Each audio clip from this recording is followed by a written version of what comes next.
ហេតុអីយើងត្រូវរៀនសម្រាកគ្រាន់តែសម្រាកសោះនឹងក៏ត្រូវរៀនដែរបាទសួស្តីអ្នកទាំងអស់គ្នាស្វាគមន៍មកកាន់ Channel រៀនសម្រាកសាជាថ្មីថ្ងៃនេះគឺពិតជាសប្បាយចិត្តមែនទែនដែលយើងនឹងធ្វើនៅអេពីសូតទី2ដែលយើងនិយាយគ្នាអំពីហេតុអ្វីយើងត្រូវរៀនសម្រាកបាទមែនទែនទៅនៅក្នុងពិភពលោកយើងហ្នឹងគឺពិតជាដើរលឿនមែនទែនជាពិសេសជាមួយបច្ចេកវិទ្យាហើយបច្ចុប្បន្នហ្នឹងអាភាពរវល់នៃសម័យទំនើបបច្ចេកវិទ្យាហ្នឹងធ្វើឲ្យយើងរវល់ច្រើនជាមួយការរៀនសូត្រការងារដោយអត់ទាន់សម័យកាលរហូតដល់យើងមានអារម្មណ៍ថាហត់នឿយហើយនឹងធុញថប់អាការដែលរវល់ជាមួយការងារការរកស៊ីការសិក្សាអស់ហ្នឹងវាអាចធ្វើឲ្យយើងមានអារម្មណ៍ថាលើសលប់ overwhelm រហូតអាចឈានទៅដល់អារម្មណ៍ burn out ឬក៏ depression ឬក៏បាត់បង់ទំនុកចិត្ត lost motivation បាត់បង់ការលើកទឹកចិត្តខ្លួនឯងអញ្ចឹងពេលណាដែលយើងសម្រាកហ្នឹងគឺយើងគិតថាពេលគេងគឺជាពេលដែលយើងសម្រាកប៉ុន្តែត្រូវចាំថាពេលដែលគេងគឺមិនមែនគេងទៅលក់ស្រួលរហូតទេអ្នកខ្លះមានជំងឺពិបាកគេងពេលដែលគាត់មានពេលវេលាសម្រាកនឹងហើយធ្វើតែគាត់គេងអត់លក់គាត់គេងអត់ស្កប់ហើយភ្ញាក់ឡើងពីគេងហ្នឹងគឺមានអារម្មណ៍ថាល្វើយអស់កម្លាំងអញ្ចឹងវាសំខាន់មែនទែននៅពេលដែលយើងចេះស្វែងរកពេលសម្រាកឲ្យបានគ្រប់គ្រាន់ហើយត្រឹមត្រូវដើម្បីអីដើម្បីសុខភាពទូទៅរបស់យើងគឺផ្ដោតទៅលើសុខភាពផ្លូវកាយរួមទាំងសុខភាពផ្លូវចិត្តអញ្ចឹងយើងមើលថាការសម្ពាធនៃជីវិតសម័យទំនើបសម័យបច្ចុប្បន្នហ្នឹងគឺធ្វើឲ្យយើងរវល់ខ្លាំងណាស់ដូចជាខ្យល់គួចចឹងក៏អត់មានអារម្មណ៍ថាមានពេលដកដង្ហើមសោះពេលខ្លះជាពិសេសអ្នកដែលកំពុងធ្វើការឬការរៀនសូត្រឬក៏អ្នកខ្លះទៀតធ្វើការដើម្បីបំពេញក្តីសម័យរបស់ខ្លួនឯងគឺមានអារម្មណ៍ថាហត់គឺមានអារម្មណ៍ថាពិបាកមែនទែនអញ្ចឹងថ្ងៃហ្នឹងយើងក៏លេចទៅមើលតាក់ទងមួយនឹងការរៀនសម្រាកទាំងអស់គ្នាតែមុននឹងចូលហ្នឹងយើងត្រូវតែមើលថាតើការសម្រាកហ្នឹងមានន័យយ៉ាងម៉េចហើយអ្វីដែលសំខាន់មែនតើការសម្រាកហ្នឹងមិនមែនគ្រាន់តែការគេងលើសាឡុងឬពេលយើងងុយគេងទៅគេងលើពូកអាហ្នឹងវាសម្រាកដែរប៉ុន្តែមែនតើវាលើសពីនឹងទៀតការសម្រាកហ្នឹងគឺវាដូចជាការដកខ្លួនឯងចេញពីភាពមមាញឹកការធ្វើឲ្យចិត្តហ្នឹងបានស្ងប់ធូរមួយរយៈក៏ដូចជាផ្ដល់ឱកាសឲ្យរាងកាយរបស់យើងហ្នឹងមានថាមពលឡើងវិញអញនិយាយបានថាដូចយើងសាកថ្មអញ្ចឹងណាពេលរៀងអស់ថ្មទៅយើងសាកអញ្ចឹងថ្ងៃហ្នឹងយើងនឹងស្វែងយល់ពីវិទ្យាសាស្ត្រដែលនៅពីក្រោយការសម្រាកហ្នឹងហើយនឹងមូលហេតុដែលមានសារៈសំខាន់សម្រាប់សុខភាពផ្លូវកាយនិងផ្លូវចិត្តរបស់យើងដំបូងយើងត្រូវយល់ដឹងពីភាព stress វាមានឥទ្ធិពលទៅលើរាងកាយនិងចិត្តរបស់យើងខ្លាំងមែនទែនអញ្ចឹងភាព stress ហ្នឹងគឺវាលើសពីអារម្មណ៍នៃភាព overwhelm មានអារម្មណ៍ថាលើសលប់ការងារច្រើនលើសលប់ពេកទប់លេងជាប់ហ្នឹងគឺ overwhelm អញ្ចឹងការ stress ហ្នឹងវាលើសពីអារម្មណ៍ហ្នឹងទៅទៀតមែនតើទៅវាជាការឆ្លើយតបទៅសរីរវិទ្យាដែលបង្កឲ្យមានប្រតិកម្មនៅក្នុងរាងកាយរបស់យើងដែលវាធ្វើឲ្យប៉ះពាល់ទៅដល់សុខភាពផ្លូវចិត្តអារម្មណ៍បេះដូងសម្ពាធឈាមខួរក្បាលប្រព័ន្ធភាពស៊ាំហ្នឹងក៏ចុះខ្សោយទៀតហើយអ្នកខ្លះអាចធ្វើឲ្យមានកំណើននៃការកើនឡើងហានិភ័យនៃជំងឺរ៉ាំរ៉ៃទៀតផងបើនិយាយសួរស្ដាប់ទៅគឺប៉ះទាំងផ្លូវកាយហើយនឹងប៉ះទាំងផ្លូវចិត្តអញ្ចឹងតាមរយៈការរៀនគ្រប់គ្រងអាភាព stress ហ្នឹងប្រកបដោយប្រសិទ្ធភាពហ្នឹងគឺយើងពិតជាអាចការពារសុខភាពរបស់យើងហើយយើងកាន់តែអាចកែលម្អនៅគុណភាពជីវិតរបស់យើងទាំងមូលផងដែរ ចឹងយើងទៅមើលអត្ថប្រយោជន៍នៃការសម្រាកហ្នឹងមែនតើខ្ញុំនិយាយមុនហ្នឹងថាវាប៉ះពាល់ទៅដល់សុខភាពផ្លូវកាយនិងផ្លូវចិត្តរបស់យើងអាហ្នឹងយើងនិយាយលក្ខណៈបុគ្គលប៉ុន្តែវាលើសពីហ្នឹងទៀតប៉ះទាំងផ្លូវកាយផ្លូវចិត្តហើយសង្គមផងដែរអញ្ចឹងពេលដែលយើងសម្រាកទៅក៏យើងទទួលបានអត្ថប្រយោជន៍នៃ3នឹងសំខាន់គឺផ្លូវកាយផ្លូវចិត្តនិងអត្ថប្រយោជន៍សង្គមអញ្ចឹងដំបូងហ្នឹងយើងនិយាយពីអត្ថប្រយោជន៍ខាងផ្លូវកាយរូបរាងកាយតើការសម្រាកនឹងអាចជួយឲ្យសុខភាពផ្លូវកាយហ្នឹងប្រសើរឡើងបានយ៉ាងដូចម្តេចនៅពេលដែលយើងសម្រាករាងកាយរបស់យើងហ្នឹងវាផ្ដល់នៅឱកាសជួសជុលអាកោសិកាហ្នឹងកន្លែងណាដែលវាដើរអត់ស្រួលឬក៏អីចឹងការសម្រាកហ្នឹងគឺធ្វើឲ្យវាជួសជុលខ្លួនឯងឡើងវិញហើយវាធ្វើឲ្យអាសាច់ឈាមយើងហ្នឹងមានភាពស្រស់ថ្លាភ្លឺថ្លាសាកយើងអត់គេងប្រហែលថ្ងៃមើលបើមិនឃើញមុខបាក់មុខអីស្បែកខ្មៅស្អាប់អីចឹងអ្នកខ្លះភិកច្រើនចាស់គាត់ថាអញ្ចឹងពេលដែលយើងសម្រាកទៅគឺស្រស់ស្រាយស្រស់ថ្លាទាំងស្បែកទាំងទឹកមុខចឹងការសម្រាកហ្នឹងគឺពិតជាដើរតួនាទីយ៉ាងសំខាន់ក្នុងការថែសុខភាពរាងកាយយើងដូចជាការធ្វើឲ្យយើងហ្នឹងថយចុះនៅសម្ពាធឈាម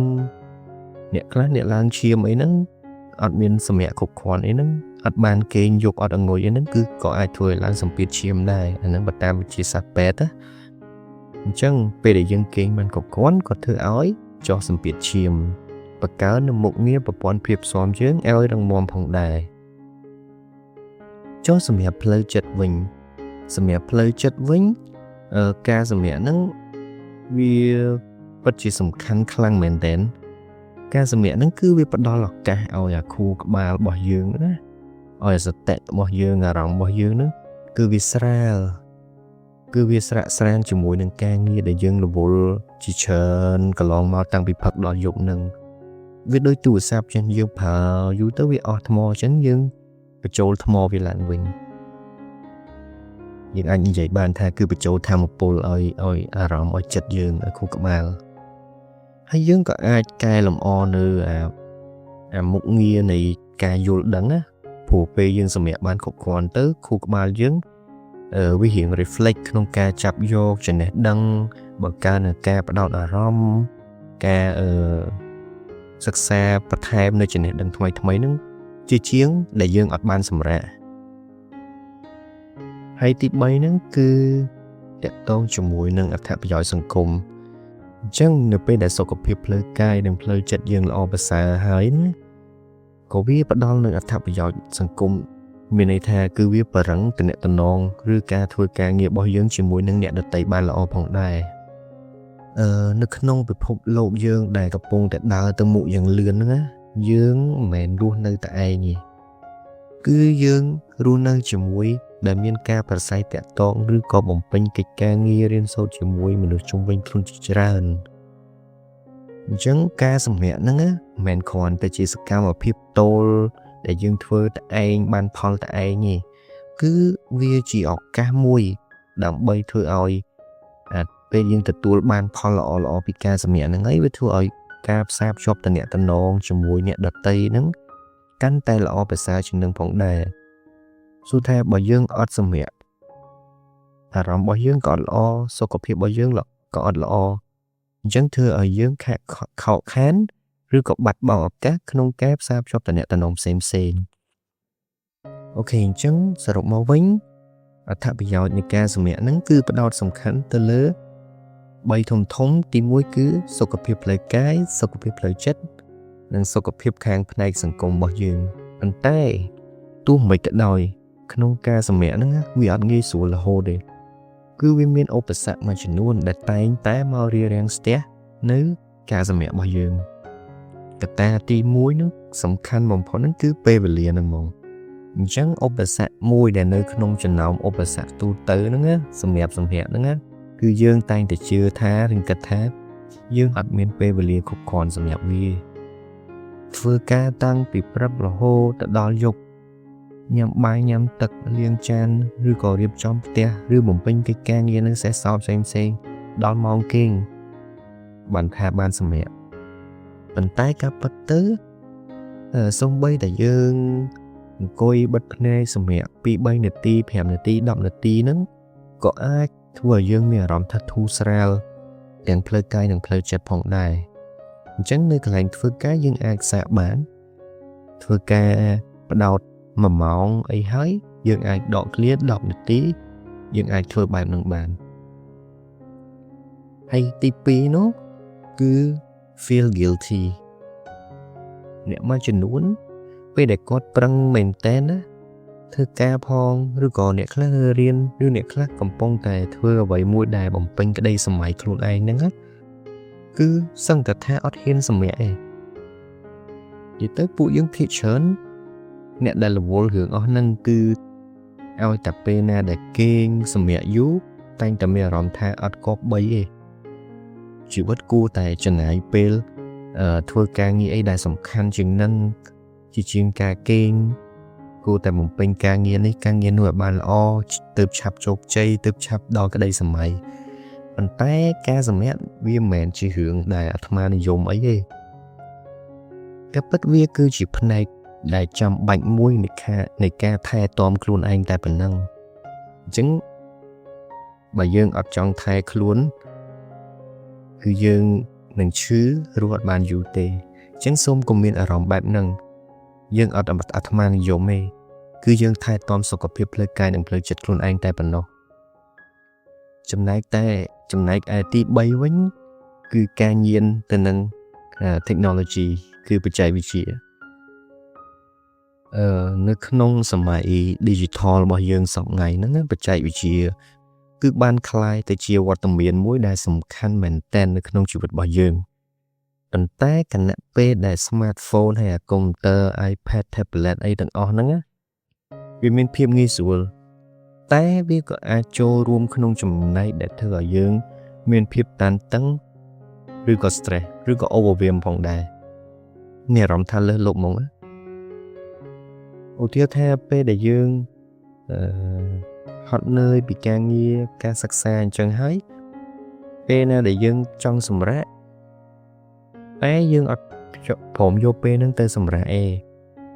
dương kênh men bẩn tay dương nơi chơi tù sạp lên game vô tha cả ta tiền ó nâng vì ai thua dương thu sral men bẩn tay bà sen gì dương lên yu tới việc khai tới chỉ nhiên rồi hốt đào ọt bàn sầm rạ vinh chẳng dương thử chế hiện các đại tình nón chùm mũi năng áp chạy bị chia nâng khla nằm bay sọc phiệp lơ cay nâng phơi chật bao dương nâng căn tay lõ căn tay răng mồm mình men theo đại ọt prao vía so hay bàn tay cắt bàn thòi ok chẳng bắt đầu máu dương từ lệch từ mơ vị thi rồi có technique nước nông ca sầm rạ mánh dương mơ hào về từ lơ opposite này ca sầm mẹ cứ miền bay nằng về vật lý hay về khác dương rộng bao dương mùi khuôn ấy hay mùi tiết tị bấy cứ chạy vị trí để thời dương nhiên khăn tị chỉ xét social media ok chẳng dương tầm mơ từ lơ vị trí cái nông ca sầm mẹ là bây để dương suy dương cắt bằng thoi bịa opposite bay khăn lơ nằng hái dương cho tứ ca sầm mẹ vị trí tí mũi nắng cứ dương thử hát đọ đằng thao ven đại dương anh vậy bản thân depressed nắng cứ đọ đằng thao ven đọ đằng thao ven nắng cứ chịu vị thi đại sầm mảnh mũi bàn tay với miên và sạch tập hiệp của buộc không ca sầm mẹ đòi đã oi dương còn đã đọ đằng thao ven hay bắt đầu lơ đằng thao bao dương đọ dư mùi hay chất dương cậu bàn ngọc hay áp hiệp tan tăng nắng cứ bị ai thu mền cứ bị ai chặt chém man khla bị rụng lên cái bao dương bìa rộng bao dương mền về để dương rộng thôn thọp nơi nấy bật nè coi rồi có kênh đầm rệt luôn á hay đọ đằng thao mùi veng nhưng chưa tham việc bật chỉ thu mền bùi nhóm ban xả là bỏ theo gì hay tí pí nắng kẹt tông cho mùi nâng ca sầm mẹ sạch đồng này xa ra biên cài nè khla pe để cột hot nơi nâng ca nghe khlang mình té á con ai đã ao game massage bàn tay bà sen thì dương admin pe về liệu của quán thế xong mẹ ở plan tới còn là đi thay chili cả ba rồi cơ massage cả ba co đây sma in chứng ក៏អាចជួយកាត់បន្ថយដែរសម្រាប់ខ្ញុំពេលណាដែលខ្ញុំហត់នឿយអញ្ចឹងខ្លះណាខ្ញុំនៅផ្ទះខ្ញុំឲ្យគ្រូសាខ្ញុំគាត់ជួយម៉ាស្សាឲ្យប្រហែលជា5នាទីអីអញ្ចឹងទៅវាបានធូរមែនហើយចំណែកទី3ហ្នឹងគឺភាគច្រើនគេដឹងឯគឺការធ្វើសមាធិហ្នឹងមិនមែនសំដៅទៅលើតែព្រះសង្ឃទេដែលអាចធ្វើទេមនុស្សគ្រប់គ្នាគឺអាចធ្វើសមាធិបានទោះបីជាយើងធ្វើវាមិនដល់កម្រិតមួយដែលថាដូចទៅនឹងមិនបាច់ប្រៀបប្រដូចទៅនឹងព្រះសង្ឃទេប៉ុន្តែការធ្វើសមាធិហ្នឹងគឺជាការបណ្ដុះនៃការផ្ដោតទៅលើបច្ចុប្បន្នទៅលើដង្ហើមរបស់យើងអញ្ចឹងសមាធិហ្នឹងគឺ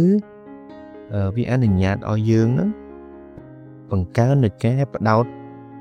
អារម្មណ៍របស់យើងធ្វើឲ្យយើងនឹងមានអារម្មណ៍ថាអត់បែករវើរវាយរញ៉េរញ៉ៃអញ្ចឹងយើងអាចទទួលយកគំនិតឬក៏អារម្មណ៍ស្រស់ថ្លាបានបន្ទាប់ពីធ្វើហ្នឹងហើយតាមរយៈការអនុវត្តការគិត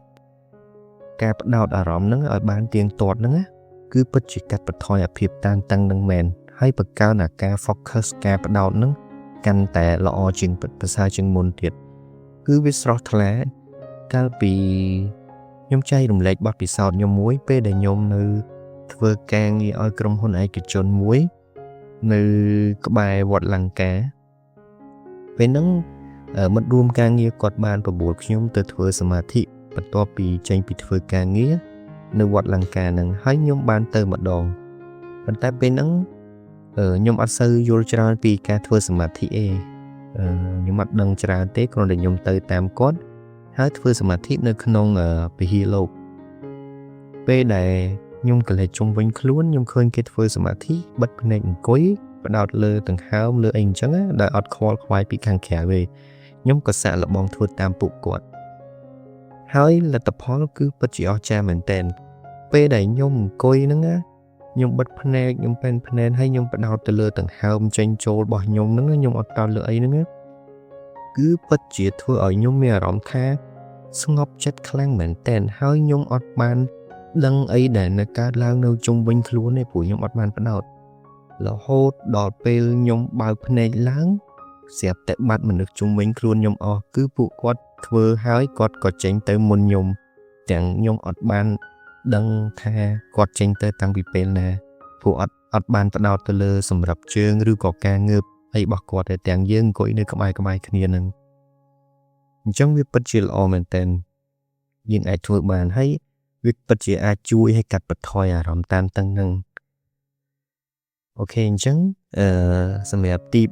4គឺសកម្មភាពផ្សេងដូចជាការស្ដាប់ចម្រៀង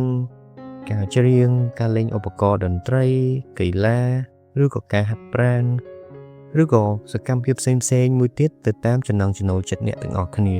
ដែលអ្នកទាំងអស់គ្នាអាចគិតថាវាអាចជួយបន្ធូរស្រាលអារម្មណ៍របស់អ្នកទាំងអស់គ្នាពីភាព stress ឬភាពតានតឹងនឹងប៉ុន្តែកុំធ្វើសកម្មភាពណាដែលធ្វើឲ្យប៉ះពាល់ទៅដល់សុខភាពវិញអូខេអញ្ចឹងមាន4ចំណុចហ្នឹងសម្រាប់វិធីសាស្ត្រក្នុងការសម្រាកអញ្ចឹងលើពីនឹងទៅទៀតដើម្បីឲ្យសុខភាពផ្លូវកាយនិងផ្លូវចិត្តយើងបានប្រសើរហ្នឹងណាគឺយើងគប្បីត្រូវរៀនបញ្ចូលអាការសម្រាកហ្នឹងនៅក្នុងជីវិតប្រចាំថ្ងៃអូខេទី1យើងអាចមើលទៅលើការបង្កើតទម្លាប់សម្រាកពេលដែលយើងកំណត់ពេលវេលាសម្រាប់ការងារឬក៏ការបំពេញកាតព្វកិច្ចផ្សេងវាក៏ចាំបាច់ដែរក្នុងការផ្ដល់អាទិភាពទៅដល់ការសម្រាករបស់យើងអាហ្នឹងគឺជាការថែទាំខ្លួនឯងសម្រាប់ទម្លាប់ប្រចាំថ្ងៃមិនថាសម្រាប់ប្រមាណនាទីតិចនាទីក្តីច្រើននាទីក្តីព្យាយាមធ្វើពេលខ្លះសូម្បីតែពេលងូតទឹកក៏ជាពេលដែលសម្រាកមួយល្អដែរតបមកចំណុចមួយទៀតគឺការកំណត់ព្រំដែនឡើយហ្នឹងគឺខ្ញុំចង់សម្ដៅទៅលើថាយើងត្រូវចេះ say no ទៅ over commitment ទៅការបដិញ្ញាចិត្តណាដែលដូចធំធេងខ្លាំងពេកover ការបដិញ្ញាចិត្តដែលធំធេងខ្លាំងពេកហ្នឹងអាចធ្វើឲ្យយើងហ្នឹងផឹងធ្វើការខ្លាំងពេករហូតដល់អត់មានពេលវេលាក្នុងការ ការពារពេលវេលាសម្រាប់សម្រាកនិងផ្ដល់ថាមពលឲ្យខ្លួនឯងតាមរយៈការកំណត់ព្រំដែនហ្នឹងឬនឹងកំណត់អត្ថិភាពទៅលើតម្រូវការផ្ទាល់ខ្លួនរបស់យើងហ្នឹងណា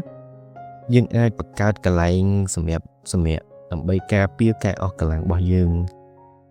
កន្លែងហ្នឹងគឺខ្ញុំចង់សំដៅទៅលើមិនផ្ដោតតែទីតាំងទេគឺតាក់ទងជាមួយនឹង space ពេលវេលាហ្នឹងចន្លោះមួយសម្រាប់ឲ្យយើងចេះសម្រាកខ្លួនផង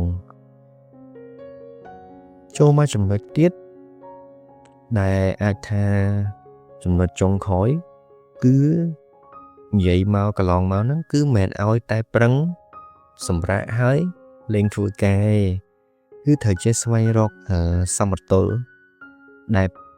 ផ្ដល់អត្ថប្រយោជន៍លើការថែទាំខ្លួនឯងមែនប៉ុន្តែមិនរហូតដល់ការប្រហែសបាត់បង់នៅទម្រួលខុសត្រូវលើការងារទេអញ្ចឹងសម្រាប់ពិតជាសំខាន់ប៉ុន្តែមិនមែនសម្រាប់រហូតដល់លើសលប់រហូតដល់អត់ធ្វើការអត់រៀនអត់សូត្រនោះទេអញ្ចឹងថ្ងៃនេះខ្ញុំមានប៉ុណ្ណឹងសង្ឃឹមថាអ្នកទាំងអស់គ្នាស្ដាប់ហើយអាចទទួលបាននូវអារម្មណ៍ល្អក៏ដូចជាចំណេះដឹងបន្ថែមក្នុងការយកទៅអនុវត្តដើម្បីឲ្យសុខភាពផ្លូវកាយនិងផ្លូវចិត្តរបស់អ្នកនឹងបានធូរស្រាលបាទសូមអរគុណសូមជម្រាបលាជួបគ្នានៅអេពីសូតក្រោយបាយបាយ